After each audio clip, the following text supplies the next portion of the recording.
President of the United States, Donald Trump, has just finished addressing the UN gathering.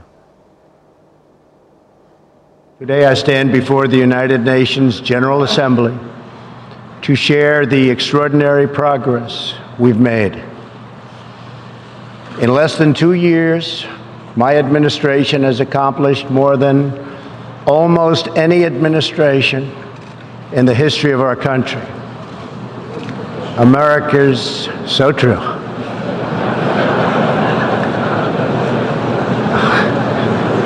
Didn't expect that reaction, but that's okay.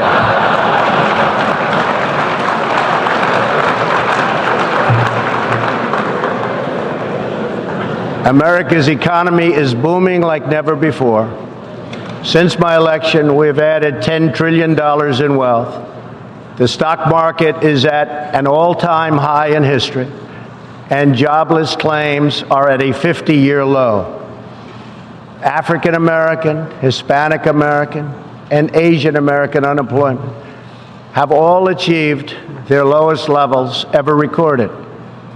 We've added more than 4 million new jobs, including 500,000 manufacturing jobs.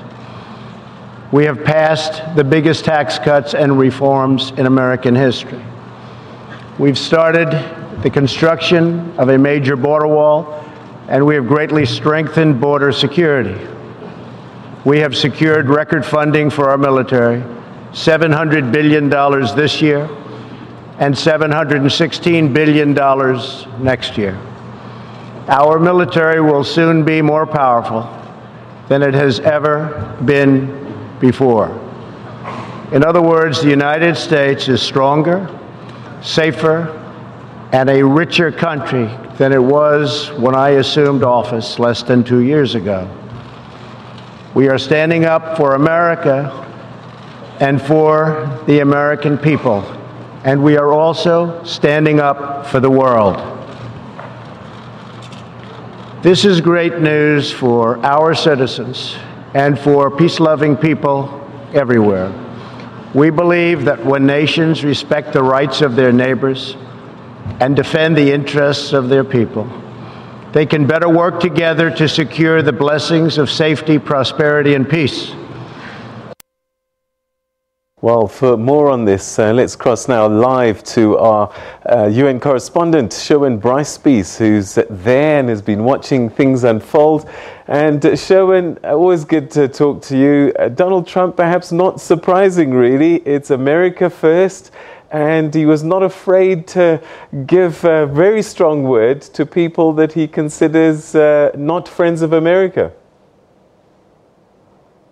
And let it not be lost on anyone that the United Nations General Assembly laughed at President Trump when he made that statement that within less than 2 years of his administration, he had achieved more than any other administration, Peter, in the history of the United States. I think you were just making that point at the conclusion of his remarks. And I think if we juxtapose the statement that we just heard from the United States President with what Antonio Guterres, the Secretary General, in his kind of State of the World report starting off this session, I'll read you one quote from the SG. We need to rebuild trust in the world. We need a renewed commitment to the rules-based order with the United Nations at its center and with the different institutions and treaties that bring the UN Charter back to life. Juxtapose that with this statement by President Trump: we reject globalism, the globalism ideology, and embrace patriotism. So you quite correctly point out this is a president very focused on elections in November, despite the venue here to talk about multilateralism and the issues of concern to the world. He began this speech talking about the strength of the stock market, the fact that the United States is more secure due to his administration starting building on a border wall, which has not really started, and really getting this assembly to laugh at him. I mean, what a moment to see the United States President laughed at by the UN General Assembly. And arriving late for his speaking slot. The United States has a traditional speaking slot in the general debate now. They're the host nation. They always speak second. Donald Trump's cavalcade and entourage pulling into the UN precinct when his slot had already begun. So he missed it by one speaker. So, I mean, I think it just speaks kind of to the atmospherics here, Peter, about what we expect when the President of the United States does show up. And this house, this gathering, really is diplomacy at its best. And yet you see a president here who seems to be the antithesis of diplomacy. Not just the antithesis of diplomacy, but also seeming to push a unilateralism view of the world when all the other people in the room are here to affirm the center and the importance of multilateralism. I think that was the theme from the Secretary General, from the President of the General Assembly. You will hear this from President Ramaphosa when he addresses the Assembly later. This is a theme that many heads of state and government will be speaking to because the international rules-based system has been undermined. If we go through some of the rhetoric from President Trump, he talked about how the United States was justified in leaving the Human Rights Council in Geneva earlier this year. He said they will not return to that council until there are real reforms enacted. He again talked about the International Criminal Court.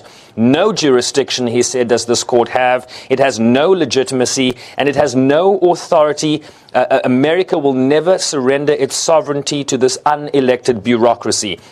He rejected globalism, the ideology of globalism, and embraced patriotism. We touched on that.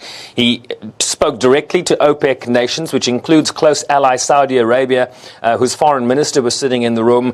They are ripping off the rest of the world. I don't like it. Giggle, giggle in the assembly.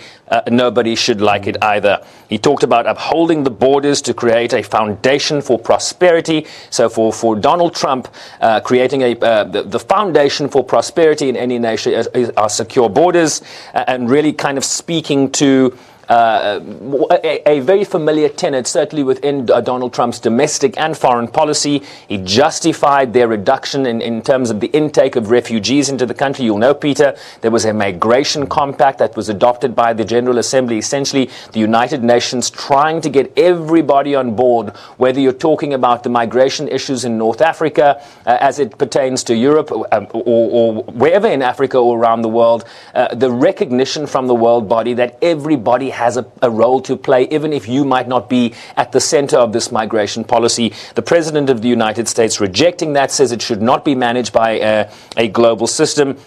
And here's also another kicker, Peter. He talked about how U.S. foreign aid will now be based on who is a friend of the United States. They will not be in the future. Well, he's tasked his Secretary of State, Mike Pompeo, to look into this, but essentially saying that the United States will no longer send aid to countries that criticize the United States and who are, frankly, not the U.S. The United States friends. So, some of the issues that we'll be certainly discussing in the days and weeks ahead, no doubt. All right, talking about friends, Israel, of course, coming up and perhaps predictably defending America's decision to support Jerusalem as the capital for Israel. I missed the wording there, Peter. You said the Israelis did what? I was just saying that once again, I suppose predictably, you talked about friends, he talked about Israel, and defended America's decision to recognize Jerusalem as the capital of Israel. Absolutely. I mean, this was a proud moment for Donald Trump. What they like to talk about is the fact that this had been domestic legislation in terms of where the embassy in the United States the embassy in Israel was to be located.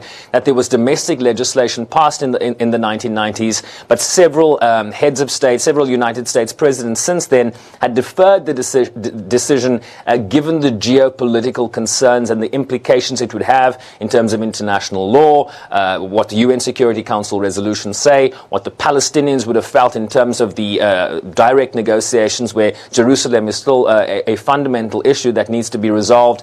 The president basically saying that he had gone where no other president had gone before, enacted the domestic legislation despite what international concerns were. So, a very proud moment, and the Israeli ambassador sitting in the room looking on.